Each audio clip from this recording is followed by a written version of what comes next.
नमस्कार। Drawn and redrawn the making of India's internal boundaries इस podcast की नई 6वीं मालिका में आपका स्वागत है।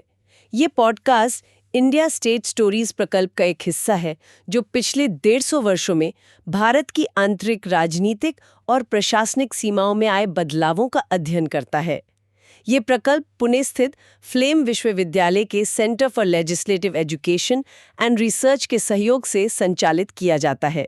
इस नए सीजन में हम भारत के हर एक मौजूदा राज्य और केंद्र शासित प्रदेशों के बनने का रोचक इतिहास और कथाओं की यात्रा पर निकलते हैं, जिसमें हम उन महत्वपूर्ण घटनाओं, प्रभावशाली व्यक्तित्वों और सामाजिक बदलावों का अन्वेषण करेंगे जिन्होंने इस उपमहाद्वीप को आकार दिया है। इस 25वें एपिसोड में हम सीमावर्ती राज्य पंजाब के गठन के पीछे के इतिहास का पता लगाते हैं। ये एपिसोड इंडिया स्टेट स्टोरीज पर इसके संबंधित लेख से लिया गया है और इसे गूगल नोटबुक LM का उपयोग करके बनाया गया है। इस लेख को पढ़ने के लिए लिंक शो नोट्स में पा सकते हैं। एक बहुत मशहूर पंजाबी कहावत है, जिस 100 बार भी संजदा पैंदा होवे सानू अपनी मिट्टी नू हर वेले तैयार मिलदा है। यानी भले ही हमें अपनी जमीन को 100 बार सींचना पड़े, हम उसके लिए हमेशा तैयार रहते हैं। बिल्कुल। ये कहावत पंजाब के लोगों का अपनी जमीन से जो गहरा रिश्ता है उसे दिखाती है, और आज हम इसी रिश्ते की और भाषा और धर्म की पहचान की पड़ताल कर रहे हैं। देखेंगे कि कैसे इन सब ने मिलकर सिर्फ पंजाब ही नहीं बल्कि हरियाणा और हिमाचल प्रदेश के नक्शे को भी बार बार बनाया और मिटाया है। बिल्कुल सही कहा। और ये कहानी अक्सर 1947 के बंटवारे पर आकर रुक जाती है, लेकिन इसकी जड़ें उससे कहीं ज्यादा गहरी हैं। हाँ, ये सिर्फ सीमाओं के बनने बिगड़ने की कहानी नहीं है, ये भाषा, धर्म और पहचान की राजनीति की कहानी है, जिसने आजादी के बाद इस पूरे क्षेत्र को एक नया आकार दिया। और ये समझना भी जरूरी है कि ये कहानी सिर्फ पंजाब की नहीं है, बल्कि उससे निकले हरियाणा और हिमाचल प्रदेश की भी है। हाँ बिल्कुल। तो चलिए कहानी की शुरुआत वहीं से करते हैं जहां से आधुनिक पंजाब का नक्शा बनना शुरू हुआ, ब्रिटिश राज से। पंजाब पर अंग्रेजों का कब्जा कैसे हुआ? मेरे ख्याल से इसकी नींव दूसरे आंग्ल सिख युद्ध के बाद रखी गई थी। हाँ, 1849 में सिख साम्राज्य के पतन के बाद। और यहाँ 1849 की लाहौर संधि का जिक्र करना बहुत जरूरी है। अच्छा। इसके खंड आई में महाराजा दिलीप सिंह ने पंजाब पर अपनी और अपने वारिसों की संप्रभुता का अधिकार हमेशा के लिए छोड़ दिया। लेकिन एक और दिलचस्प बात है, खंड 3 के तहत विश्व प्रसिद्ध कोहिनूर हीरा भी छीनकर इंग्लैंड की महारानी को सौंप दिया गया। ये सिर्फ जमीन पर कब्जा नहीं था, ये एक तरह से। बिल्कुल नहीं, ये एक मनोवैज्ञानिक जीत थी। कोहिनूर को ले जाना उतना ही जरूरी था जितना जमीन पर कब्जा करना। ये सिख साम्राज्य की आत्मा पर कब्जा करने जैसा था। तो उस समय का ब्रिटिश नियंत्रित पंजाब दिखता कैसा था? हमारे पास जो 1890 के दशक के नक्शे हैं, उन्हें देखकर लगता है कि एक बहुत बड़ा और फैला हुआ इलाका था। बहुत बड़ा। लोगों की संस्कृति या भाषा के आधार पर। हाँ, 1880 के दशक तक पंजाब का नक्शा एक पहेली जैसा था। इसमें 16 ब्रिटिश जिले थे और करीब 29 छोटी बड़ी रियासतें थीं। अच्छा। और इन रियासतों की सीमाएं एक दूसरे में ऐसी उलझी हुई थीं कि प्रशासन चलाना बहुत मुश्किल था। कोई उदाहरण है इसका? हाँ, जैसे कपूरथला रियासत के 2 अलग-अलग हिस्से जालंधर जिले के अंदर थे, या कांगड़ा तक पहुंचने के लिए कई पहाड़ी रियासतों से होकर गुजरना पड़ता था। ये उस समय की प्रशासनिक उलझन को दिखाता है। रुकिए, यहीं पर एक हैरान करने वाली बात सामने आती है। दिल्ली, जो आज भारत की राजधानी है, हाँ, वो कभी पंजाब का ही एक हिस्सा हुआ करती थी। ये बदलाव कैसे हुआ? इसका सीधा ताल्लुक बंगाल में बढ़ रहे राष्ट्रवादी आंदोलन से है। 1905 में बंगाल के विभाजन के बाद वहां विरोध की आग भड़क उठी थी। तो अंग्रेजों को लगने लगा कि कलकत्ता अब साम्राज्य के लिए एक महफूज राजधानी नहीं रह सकता। अच्छा, तो सुरक्षा एक बड़ा कारण थी? बिल्कुल। इसलिए 1911 में दिल्ली दरबार के दौरान ये ऐतिहासिक फैसला लिया गया कि राजधानी को कोलकाता से दिल्ली लाया जाएगा। और इसी प्रक्रिया में दिल्ली को आधिकारिक तौर पर पंजाब से अलग करके भारत की नई राजधानी बना दिया गया। तो एक प्रशासनिक फैसले ने दिल्ली की किस्मत ही बदल दी। हाँ। लेकिन अब हम उस मोड़ पर आते हैं जो सिर्फ एक प्रशासनिक फैसला नहीं था, बल्कि एक बहुत बड़ी इंसानी त्रासदी थी, 1947 का बंटवारा।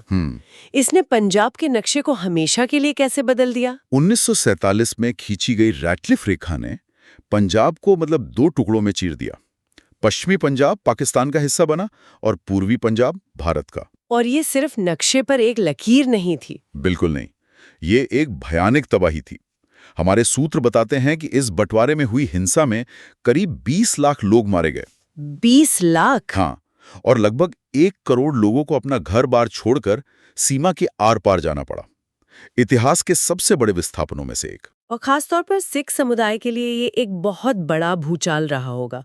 एक तरफ उनका पवित्र स्थान ननकाना साहिब और महाराजा रंजीत सिंह की राजधानी लाहौर दोनों पाकिस्तान में चले गए। बिल्कुल, अविभाजित पंजाब में सिख एक अहम अल्पसंख्यक थे, लेकिन बंटवारे के बाद वे बड़ी तादाद में पश्चिमी पंजाब से पूर्वी पंजाब आ गए। तो यहाँ की जनसांख्यिकी पूरी तरह बदल गई होगी। पूरी तरह। इस बड़े जनसांख्यिकीय बदलाव ने आने वाले दशकों की राजनीति की नींव रखी। अब पूर्वी पंजाब में सिखों की आबादी का घनत्व बहुत बढ़ गया था और इस नए पूर्वी पंजाब में 3 अलग-अलग तरह के इलाके बन गए थे। पहाड़ी, पंजाबी बोलने वाले मैदानी और दक्षिण पूर्व के हिंदी बोलने वाले इलाके। और पूर्वी पंजाब ने अपनी राजधानी लाहौर भी खो दी थी, तो एक नए राज्य को एक नई राजधानी की जरूरत थी। आगे क्या हुआ? एक नई राजधानी की फौरन जरूरत थी। 1948 में प्रधानमंत्री नेहरू ने कहा कि पाकिस्तान से आए शरणार्थियों के लिए नए शहर बसाने होंगे। इसी सोच के साथ चंडीगढ़ बनाने का फैसला हुआ। चंडीगढ़ को सिर्फ एक प्रशासनिक शहर के तौर पर नहीं, बल्कि बंटवारे के जख्मों से उभरते हुए एक आधुनिक भारत के प्रतीक के रूप में देखा गया। हाँ, इसे ले कॉर्बूसिए जैसे दुनिया के मशहूर योजनाकारों ने डिजाइन किया था। बिल्कुल, और आखिरकार 1953 में राजधानी को शिमला से चंडीगढ़ ले जाया गया। और उन रियासतों का क्या हुआ जो ब्रिटिश पंजाब का हिस्सा नहीं थीं? ये एकीकरण का दूसरा बड़ा दौर था। पूर्वी पंजाब की जो पहाड़ी रियासतें थीं, उन्हें मिलाकर 1948 में हिमाचल प्रदेश बनाया गया। अच्छा। और वहीं पटियाला, नाभा, जींद जैसी बड़ी रियासतों को मिलाकर एक नया राज्य बनाया गया, जिसका नाम था Patiala and east Punjab states union. PEPSU, ये तो बड़ा अजीब सा नाम है। हाँ, PEPSU। तो ये एक तरह से इन पुरानी रियासतों को संभालने के लिए बनाया गया एक अस्थायी राज्य था। मतलब ये एक राजनीतिक पड़ाव था, पूरी तरह से विलय की राह पर। बिल्कुल सही। तो अब हमारे पास 3 इकाइयां थीं, पूर्वी पंजाब, पेप्सू और हिमाचल प्रदेश। नक्शा एक बार फिर बदल चुका था। तो बंटवारे के बाद नक्शा थोड़ा स्थिर हुआ ही था, लेकिन जमीन के नीचे एक और टकराव पनप रहा था। धर्म के आधार पर बंटवारे के बाद अब पहचान की अगली लड़ाई भाषा को लेकर होने वाली थी। यहीं से पंजाबी सूबा आंदोलन की कहानी शुरू होती है ना? हाँ, बंटवारे के फौरन बाद अप्रैल 1948 में शिरोमणि अकाली दल के नेता मास्टर तारा सिंह ने एक अलग पंजाबी सूबा यानी पंजाबी प्रांत की मांग उठाई। और इस सूबे का आधार क्या था? इसका आधार भाषा थी। ये एक ऐसे राज्य की मांग थी जिसमें सिख समुदाय की बहुसंख्या हो और जहां राजभाषा पंजाबी हो। मुझे लगता है कि केंद्र सरकार, जो अभी अभी देश के बंटवारे की भयावहता से गुजरी थी, उसके लिए एक और बंटवारे का विचार, भले ही भाषा के आधार पर हो, बहुत चिंताजनक रहा होगा। आपने बिल्कुल सही समझा। केंद्र सरकार इसके सख्त खिलाफ थी। तो उन्होंने क्या किया? इस मांग को कमजोर करने के लिए 1949 में सचर फार्मूला लाया गया। इसके तहत पूर्वी पंजाब को 2 भाषाई क्षेत्रों में बांट दिया गया, एक पंजाबी और एक हिंदी। लेकिन इससे तो मसला हल नहीं हुआ होगा। नहीं, इससे तनाव और बढ़ गया। ये एक ऐसा समझौता था जिसने किसी को खुश नहीं किया, और बाद में राज्य पुनर्गठन आयोग ने भी अलग पंजाबी राज्य की मांग को खारिज कर दिया। अच्छा। इसके बजाय 1956 में एक और बड़ा फेरबदल हुआ। पंजाब और पेप्सू का मिलय करके एक बड़ा द्विभाषी राज्य बना दिया गया, जिसमें पंजाबी और हिंदी दोनों भाषाएं चलती थीं। ये तो पंजाबी सूबा की मांग से बिल्कुल उल्टा कदम था। बिल्कुल। लेकिन जाहिर है मांग दबी नहीं, बल्कि अब तो एक और मांग उठ खड़ी हुई थी। हाँ, 1960 के दशक तक पंजाबी सूबा आंदोलन फिर से तेज हो गया, लेकिन इस बार एक समानांतर मांग भी जोर पकड़ रही थी। एक अलग हिंदी भाषी राज्य हरियाणा की मांग। हरियाणा लोक समिति और आर्य समाज जैसे संगठन, उनका तर्क सिर्फ भाषा नहीं था, बल्कि आर्थिक असमानता भी थी। उनका कहना था कि पंजाब सरकार हिंदी भाषी इलाकों के साथ आर्थिक भेदभाव कर रही है। तो ये सिर्फ भाषा की लड़ाई नहीं थी, इसमें विकास और संसाधनों का सवाल भी जुड़ गया था। हाँ, और 1965 का भारत-पाकिस्तान युद्ध इस कहानी में एक बड़ा मोड़ साबित हुआ। वो कैसे? इस युद्ध में सिख समुदाय की बहादुरी और देश के लिए उनकी सेवा ने केंद्र सरकार पर एक नैतिक दबाव बनाया। सरकार को पंजाब के पुनर्गठन पर फिर से सोचने के लिए मजबूर होना पड़ा।